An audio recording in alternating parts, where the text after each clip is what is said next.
সংসারে আমাদের জীবনে যখন কোনো সুখ বা দুঃখ আসে, তার জন্য আমরা কাউকে না কাউকে অবশ্যই দায়ী করে থাকি, তাই না? এই ব্যক্তি আমাদের সাথে এরকম কাজ করেছেন, তাই আমার সাথে এমন হলো। ওই ব্যক্তি যদি এমনটা না করতেন, তাহলে আজ আমি ওই স্থানে পৌঁছতে পারতাম। সবই আপনার দৃষ্টিভঙ্গির ওপর নির্ভরশীল, আর যদি আপনার দৃষ্টিভঙ্গি এমন হয়, তাহলে তা অনুচিত। সত্যি কথা বলতে, এই সংসারে ভিন্ন ভিন্ন ধরনের মানুষ আছে। এটা আপনার ওপর নির্ভর করছে কিভাবে তাদের স্বাগত জানাবেন। একবার ভাবুন, আমি আমার দুটো হাত সামনে নিয়ে এলাম, দুটো মুঠো খুলে দিলাম। দুই প্রকারের মানুষ আসবেন, কিছু না কিছু দিয়ে যাবেন। এই মুঠো যদি আমি বন্ধ করে দিই, তাহলে না কেউ আমাকে কিছু দিতে পারবে, না আমার কিছু যাবে আসবে। নিশ্চয়ই বুঝতে পারছেন এই দুই ধরনের ব্যক্তি কারা এবং তারা কি দিয়ে যান। আমি যদি নিজের মুঠো খুলে দিই, তাহলে কিছু ভালো মানুষ আসবেন, আমাকে আনন্দ, সন্তুষ্টি, জ্ঞান প্রদান করে যাবেন, ভালো অভিজ্ঞতা দিয়ে যাবেন। কোনো খারাপ ব্যক্তি যদি আসেন, তাহলে তিনিও খারাপ অভিজ্ঞতা দেবেন, যার থেকে আমি শিক্ষা লাভ করব। এই সব কিছু আমি লাভ করতে পারি। মুঠো যদি বন্ধ করে রাখি, তাহলে আমি কিছুই পাবো না। দেখুন, এই সংসারে প্রত্যেকের জীবনে এরকম। প্রত্যেকের জীবনে সবকিছুই আছে, ভালো খারাপ দুই মানুষই আছে। ভালো অভিজ্ঞতা আছে, খারাপ অভিজ্ঞতা আছে। নির্ভর করছে আপনার ওপর যে আপনি কি করবেন, এনাদের স্বাগত কিভাবে জানাবেন, কার থেকে কি বুঝবেন, কি শিখতে পারবেন, আর কোন দৃষ্টিভঙ্গি নিয়ে অগ্রসর হবেন। এটাই নির্ধারণ করবে যে আপনার জীবন কেমন হবে। আসুন আমার সাথে ভালোবেসে বলুন, রাধা রাধা। জীবনে যখন কোনো ব্যক্তি নিজের লক্ষ্য প্রাপ্তির জন্য নিরন্তর পরিশ্রম করতে থাকেন, চেষ্টা করতে থাকেন, তখন তিনি কষ্ট অনুভব করেন। কখনো শারীরিক কষ্ট, কখনো মানসিক কষ্ট। এবার উনি এটা ভাবতে থাকেন যে আমি কি উচিত করছি নাকি অনুচিত করছি। কারণ অন্যদিকে এমন একজন ব্যক্তিও আছেন যিনি একদমই পরিশ্রম, চেষ্টা করছেন না। তিনি মদিরা পান করেন, বিলাসিতায় জীবন কাটান, অলস প্রকৃতির হয়ে ওঠেন, নিদ্রাতে বিলীন হয়ে থাকেন আর ভাবেন যে তিনি সুখ লাভ করছেন। কিন্তু এরকম কেন হয়? কারণ যখন আমরা সৎ পথে থাকি, উচিত পথে চলি, লক্ষ্য প্রাপ্ত করার জন্য চেষ্টা করতে থাকি, তখন আমাদের ভেতরে থাকা নেতিবাচক শক্তি এবং পাপ এই দেহকে ত্যাগ করে দেয়। আর এই অনুভূতিটাই আমাদের দুঃখের অনুভূতি দেয়, কষ্ট দেয়। এবার সেখানে যদি আমরা কুপথে চলি, অনুচিত পথে চলতে থাকি, তাহলে আমাদের ভেতরে থাকা পুণ্য এবং ধনাত্মক শক্তি আমাদের দেহ ত্যাগ করে দেয়। আর এই অনুভূতির কারণেই আমরা সুখ অনুভব করি। কিন্তু কখনো ভাববেন যে এই সুখ বেশি সময় পর্যন্ত থাকে না। সেই জন্য সবসময় মনে রাখবেন, যদি আপনি জানেন যে এটাই আপনার লক্ষ্য, এটাই উচিত পথ, শুভ পথ, তাতে নিরন্তরভাবে এগিয়ে যেতে চেষ্টা করতে থাকুন। এই কষ্ট আপনাকে সুখের পরাকাষ্ঠায় কখন পৌঁছে দেবে তা আপনি জানতেই পারবেন না। আসুন আমার সাথে ভালোবেসে বলুন, রাধা রাধা। প্রত্যেক মানুষ নিজের জীবনে হীরক তথা হিরে এবং দর্পণ এই দুই দেখেছেন। এই দুই হলো সাদা এবং এরা দুজনেই আলোর প্রতিফলন ঘটায় এবং এরা দুজনেই উজ্জ্বল হয়ে ওঠে। আপনি হয়তো মনে মনে ভাবছেন যে এটা কি ধরনের তুলনা করছি। একটা হিরে তো রত্ন, তার মূল্য দর্পণের থেকে অনেক গুণ বেশি। কিন্তু হিরে থাকাতে দর্পণের মূল্য কিন্তু কোনো অংশে কমে যায় না, তাই না? মানুষ যখন হিরে নিজের হাতে নেয়, তখন সবার আগে কি খোঁজে? দর্পণ, যাতে তার মধ্যে দিয়ে দেখে সে বুঝতে পারে যে সেই হিরে আদৌ তার শোভাবর্ধন করছে কিনা, তাকে ভালো দেখাচ্ছে কিনা, প্রসাধনের জন্য সেটা ব্যবহার করা ঠিক হবে কিনা। অর্থাৎ হীরের উপস্থিতিতে দর্পণের গুরুত্ব কম হলো না। দর্পণের কারণে হীরের মূল্য বোঝা গেল। আমাদের জীবনেও ঠিক এরকমই ঘটে। আপনারা যদি সংসারে নিজের আশেপাশে দেখেন, এমন অনেক মানুষ দেখতে পাবেন যারা নিজেদের ক্ষেত্রে মহান স্থানে পৌঁছেছেন, নিপুণ এবং শ্রেষ্ঠ হয়েছেন। আর তাদের মধ্যে আপনার নিজের মনে হয় যেন আপনি হলেন দর্পণ। নিজেকে ছোট মনে করবেন না। আপনার মূল্য কম হচ্ছে না, আপনার নিজস্ব মূল্য আছে। আর যদি আপনার অস্তিত্ব না থাকে তাহলে ওনাদের অস্তিত্বের মূল্য সংসার বুঝতেই পারবে না। জীবনে সবসময় চেষ্টা করবেন যাতে আপনি আরো বেশি শ্রেষ্ঠ হয়ে উঠতে পারেন। আপনি নিজে যে স্থানে আছেন সেটাকে ছোট মনে করবেন না, তারও নিজস্ব একটা মূল্য আছে। যদি আপনি হিরে হয়ে থাকেন তাহলে অহংকার করবেন না, যদি আপনি দর্পণ হয়ে থাকেন তাহলে নিজেকে ছোট মনে করবেন না।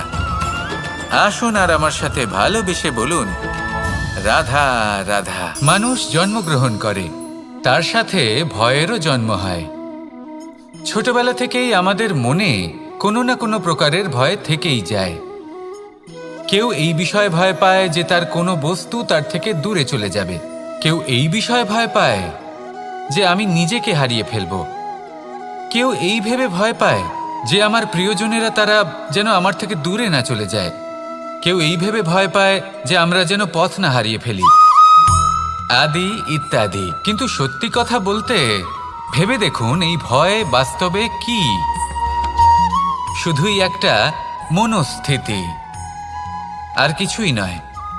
যা কিছু আপনি জীবনে পেয়েছেন তা একদিন আপনাকে হারাতে হবে। এই জীবন হলো আপনারই, কিন্তু তাও একদিন সমাপ্ত হবে। তাই ভয় পেয়ে কি লাভ? এই ভয় শুধু আপনাকে জীবনযাপন করা থেকে বাধা দিচ্ছে, আর কিচ্ছু নয়। পথ হারিয়ে ফেললেই বুঝতে পারবেন যে নতুন পথ কিভাবে বানাতে হয়। কিছু মানুষকে জীবন থেকে হারালে তবেই আপনি বুঝবেন যে আপনার আপনজনকে। এই ভয়ের কারণে ভীত হয়ে থাকবেন না। এই তারা নক্ষত্র অন্ধকারের অভাবে গুরুত্ব হারায়। শিবকেও মহাদেব হওয়ার জন্য বিষ পান করতে হয়েছিল। প্রত্যেক পরিস্থিতি, প্রত্যেক সাফল্য আপনার পরীক্ষা নেবে, তাতে উত্তীর্ণ হওয়া হলো আপনার কর্ম। যখনই আপনি ভয় পাবেন বা সংকটের সম্মুখীন হবেন, তখন সাহসের সাথে তার সম্মুখীন হন। মনে রাখবেন, যে সম্মুখীন হতে জানে সাফল্য তার সাথে সবসময় থাকে। আসুন আর আমার সাথে ভালোবেসে বলুন, রাধা রাধা।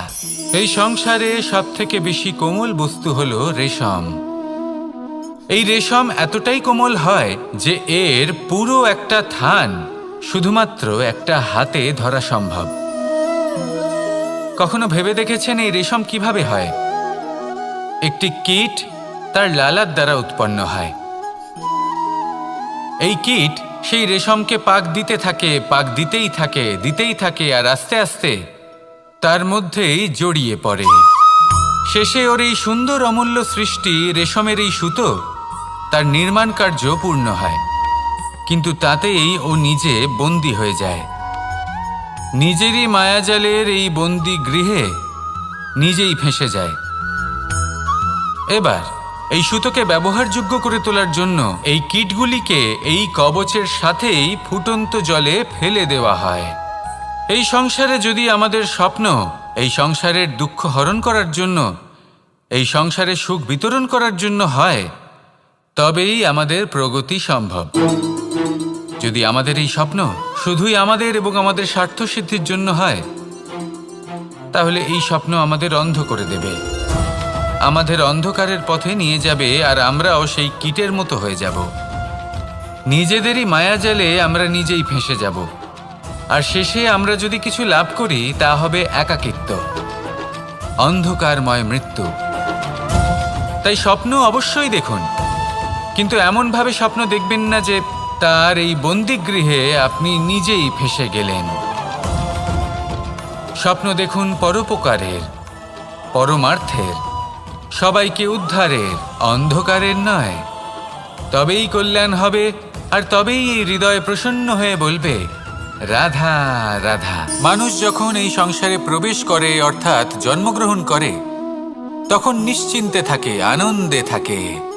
কিন্তু যেইমাত্র তার মধ্যে বোধশক্তি আসে, তখন সে চিন্তা করতে শুরু করে। চিন্তা ভবিষ্যতের, সেই সমস্ত বিষয় নিয়ে চিন্তা করে যা ওর হাতে নেই।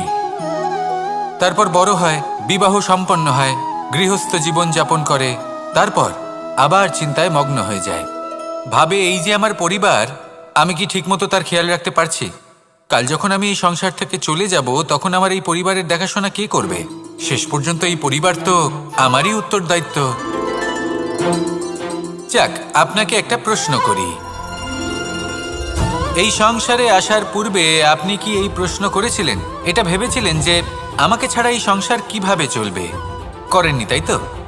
তাই আপনার এটা নিয়ে দুশ্চিন্তা করার প্রয়োজন নেই যে আপনি যখন এই সংসার ত্যাগ করে চলে যাবেন তখন কি হবে। আপনি যখন ছিলেন না তখনও এই সংসার চলছিল, আপনি যখন এই সংসার ত্যাগ করবেন তখনও এই সংসার চলতে থাকবে। যদি কোনো বিষয়ের প্রভাব থাকে তা হলো আপনার আজকের তথা বর্তমানের কর্ম, অর্থাৎ আজ আপনি কি করছেন, কার জন্য মঙ্গল করছেন, কাকে প্রেরণা দিচ্ছেন, কাকে সাহায্য করছেন, কোন উদাহরণ প্রস্তুত করছেন। আপনি এই সংসারে যে ছবি অঙ্কন করবেন সংসার সেটাই মনে রাখবে।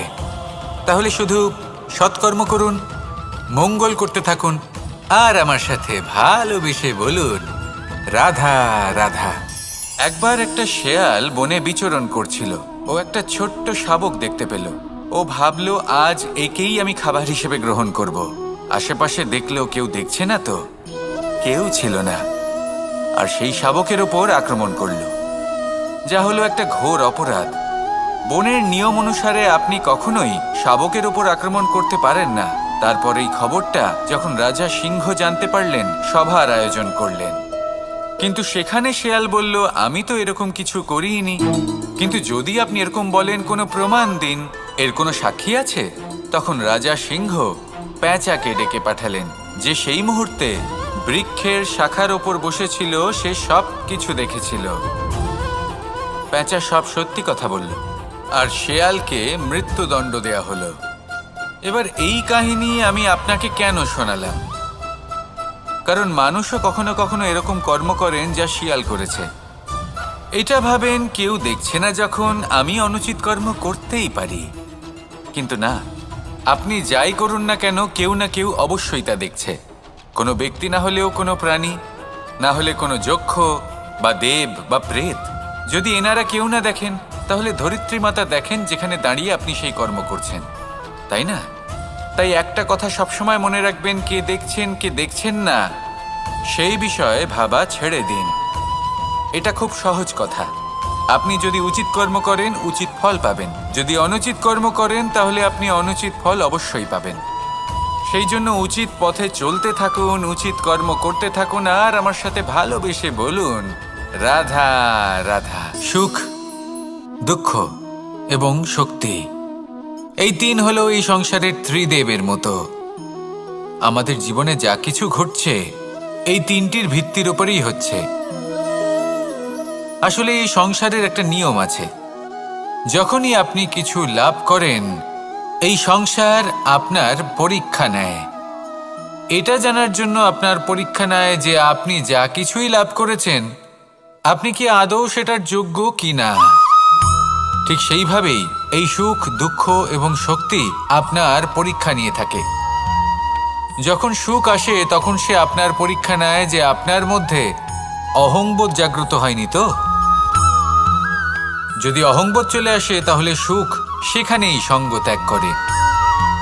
দুঃখ আপনার ধৈর্যের পরীক্ষা নিতে থাকে, আর যদি আপনার মধ্যে ধৈর্য না থাকে, তাহলে এটা আপনাকে আরো বেশি দুঃখের গভীর অন্ধকারে ঠেলে দেবে।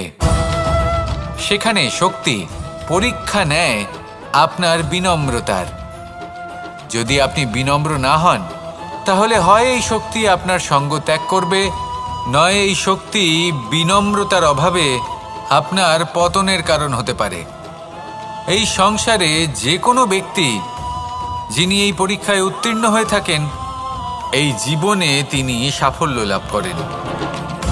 আসুন আমার সাথে ভালোবেসে বলুন রাধা রাধা। আমি মনুষ্যরূপে জন্ম নিয়েছি এবং সমস্ত কর্ম এই রূপেই করেছি। কিন্তু আশ্চর্যের বিষয় হলো যে আজও মানুষ আসেন এবং হাত জোড় করে প্রার্থনা করেন যেন আমি ওনাদের সহায়তা করি। আপনাদের একটা কথা বলতে চাই, আমি সকলকে সাহায্য করতে পারবো না, কিন্তু আমি শিক্ষা অবশ্যই দিতে পারবো, জ্ঞান প্রদান করতে পারবো। এমন কিছু জ্ঞান যার ভিত্তিতে মানুষ যা চাইবেন তাই লাভ করতে পারবেন, যদি সঠিক কর্ম করতে থাকেন।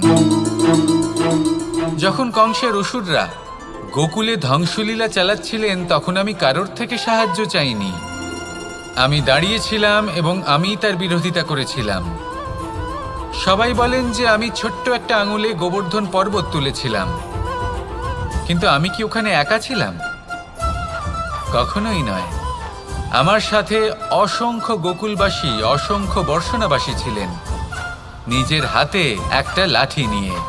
ওনাদের মনোবল, ওনাদের আশীর্বাদ আমার সাথে ছিল। মহাভারতে আমি শুধুই শিক্ষক ছিলাম, আমি শুধুই শিক্ষা দিয়েছি। লক্ষ্য সাধন করেছে অর্জুনই, যুদ্ধ করেছে অর্জুনই এবং জয়ীও হয়েছে অর্জুনই। আমি শুধুই শিক্ষা দিতে পারি। অবশেষে আপনাকে শুধু এটুকুই বুঝতে হবে যে ঈশ্বর সবকিছু করতে পারেন না, করতে হবে আপনাকে। ঈশ্বর আপনাকে আশীর্বাদ করতে পারেন, যে কাজ আপনি মন থেকে করবেন সেটা অবশ্যই পূরণ হবে। সেই জন্য নিজের লক্ষ্যের পথে এগোতে থাকুন। চেতনা, বিবেক এবং পরিশ্রমের দ্বারা আপনার যা যা স্বপ্ন আছে, যা লক্ষ্য আছে, আপনি অবশ্যই লাভ করবেন। আর এই মন সুপ্রসন্ন হয়ে বলবে, রাধা রাধা। ভোজন। এই সংসারে যেই হোক না কেন, কোনো মানুষ হোক, কোনো প্রাণী হোক, কোনো কীট হোক বা কোনো বনস্পতি হোক, প্রত্যেকের জন্য ভোজন অতি আবশ্যক। কারণ ভোজন থেকেই শক্তি পাওয়া যায়, আর সেই শক্তি দিয়েই সংসারের, আমাদের জীবনের সমস্ত কার্য করা যায়। এবার এমন এক ধরনের শক্তি হয় যা শীতের ঋতুতে সূর্য থেকে আমরা পেয়ে থাকি, আর আরেক ধরনের উত্তাপ হয় যা দিয়ে ভোজন রান্না করা হয়, সুস্বাদু নানান ধরনের ভোজন। এবার অত্যন্ত গুরুত্বপূর্ণ হলো যে ব্যক্তি সেই ভোজন বানাচ্ছেন তার মানসিক পরিস্থিতি এবং সেই ব্যক্তি যিনি ভোজন গ্রহণ করছেন তার মানসিক অবস্থা। যখনই আপনি ভোজন বানাচ্ছেন তখন ভালোবাসার সাথে কাজটা করুন, ধন্যাত্মক ভাব নিয়ে, সৎ ভাবনার সাথে। কারণ আপনার এই মানসিক স্থিতি শক্তির আকারে সেই খাদ্যের সাথে মিলেমিশে যায়। আর যখনই আপনি ভোজন গ্রহণ করছেন তখন সদ্ভাবনার সাথে, প্রসন্নতার সাথে গ্রহণ করুন, ধন্যাত্মক ভাব নিয়ে। যদি আপনি প্রসন্নতার সাথে রান্না করেন, প্রসন্নতার সাথে খাদ্য গ্রহণ করেন, তাহলে আপনি প্রসন্নই থাকবেন। আর মন সুপ্রসন্ন হয়েই বলবে, রাধা রাধা। দীপাবলি আমাদের সবথেকে বড় উৎসব। শ্রীরাম রাবণকে পরাস্ত করে 14 বছরের বনবাস কাটিয়ে আবার অযোধ্যায় ফিরে এলেন অমাবস্যার রাত্রে। অযোধ্যায় সবাই খুব প্রসন্ন ছিলেন, খুবই উৎসাহিত ছিলেন। অযোধ্যায় সহস্র প্রদীপ প্রজ্বলিত করা হয়েছিল এই উৎসবে। একে আমরা দীপাবলি বলে থাকি। এবার এই বিষয়ে আমরা সকলে জানি। আপনি কি এটা জানেন যে শ্রীরাম বাস্তবে অমাবস্যার এক রাত আগেই অযোধ্যায় পৌঁছে গেছিলেন? সবার সামনে অমাবস্যার রাতে এসেছিলেন। এর কারণ কি? শ্রীরাম প্রমাণ করতে চেয়েছিলেন যে যে কোনো সময়, দিন হোক বা রাত, শুভ বা অশুভ হয় না। শুভ অশুভ কিছু থাকলে তা হলো মানুষের চিন্তা, তার ভাবনা, তার নির্বাচন আর তার কর্ম। নিজেই দেখে নিন, শ্রীরাম শুভ কাজ করে ফিরেছিলেন এবং অমাবস্যার মতো গভীর এক রাত্রিকেও দীপাবলিতে পরিবর্তিত করেছিলেন। এমনটাই যদি আমরা করতে পারি, তাহলে এমন কোনো গৃহে যান যেখানে অসহায় ব্যক্তি রয়েছেন, যা অন্ধকারাচ্ছন্ন, আর সেখানে প্রকাশ প্রজ্বলিত করুন। প্রকাশ সহায়তার, প্রেরণার, আশার। যদি এমন কিছু আমরা করতে পারি তাহলে তাকে প্রকৃত অর্থে দীপাবলি বলা যেতে পারে। তাহলে নিজের পরিবারের সাথে দীপাবলি পালন করুন। আপনাদের শুভেচ্ছা জানাই। আসুন আর আমার সাথে ভালোবেসে বলুন, রাধা রাধা। এই শুকনো পাতাটিকে দেখুন, নিষ্প্রাণ হয়ে পড়েছে। কোনো একটা সময় এই পাতাটি একটা গাছের ডালে ছিল। সেই গাছ ওর লালন পালন করত। যখন যখন বাতাস বইত, এই পাতায় কম্পন দেখা দিত, মনকে প্রফুল্ল করে তুলত। কোনো একদিন এই পাতা গাছের ডাল থেকে ঝরে পড়ে গেল। নিঃসন্দেহে ও নিজের স্বাধীনতা পেল, কিন্তু ও আস্তে আস্তে শুকিয়ে গেল, নিষ্প্রাণ হয়ে গেল। দেখুন, আমি এই কথা বলছি না যে স্বাধীনতা অনুচিত, কখনোই না। কিন্তু যে কোনো পরিস্থিতিতে স্বাধীন হতে চাওয়া এটা নিশ্চিতরূপে অনুচিত। আমরা যদি আমাদের জীবনে পরিবারের গুরুত্ব ভেবে দেখি, তাহলে এই পরিবারে যতই মতভেদ থাকুক না কেন, যতই মনোমালিন্য থাকুক না কেন, যতই বিবাদ থাকুক না কেন, এই সব মিটিয়ে নেওয়া অত্যন্ত প্রয়োজনীয়। সেই সব কিছু সমাপ্ত করা অত্যন্ত প্রয়োজনীয়। কখনো এই পরিবারকে ভাঙতে দেবেন না, কখনো এই পরিবার থেকে দূরে চলে যাবেন না। এই পরিবার হলো আমাদের জীবনের একটা অমূল্য সম্পদ, অমূল্য এক আশ্রয়, যা এই সংসারে হয়তো কোথাও আপনি পাবেন না। তাই একে আগলে রাখুন। ভেবে নিন আপনি পাতা আর আপনার পরিবার সেই গাছ। আসুন আমার সাথে ভালোবেসে বলুন, রাধা রাধা।